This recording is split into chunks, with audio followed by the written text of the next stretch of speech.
Hey, okay, let's talk about how to make your own roller bottle like this.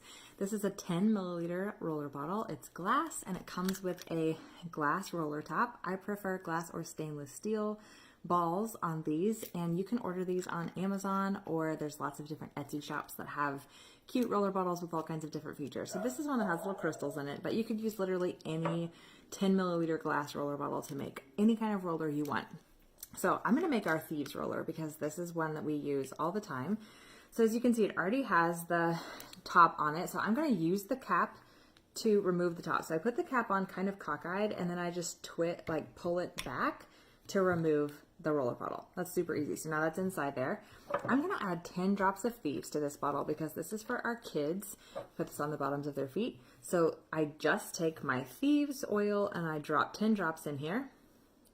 1, 2, 3, 4, 5, 6, 7, 8, 9, 10.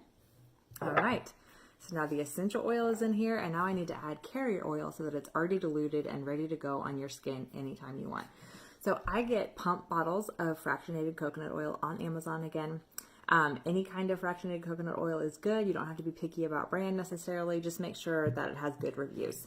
And I like that it's a pump bottle because look, this is so easy. I stick the pump into the can or to the roller, and then I just pump, and I fill it to the top with carrier oil.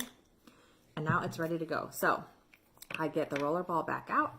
I snap it into the top, and then I just push down really hard with my hand until it clicks and it's all the way in, as you can see. And then I put my cap back on, shake, and this is ready to go. I can swipe it on our feet or on our spine anytime we need it. That's how you make a roller bottle.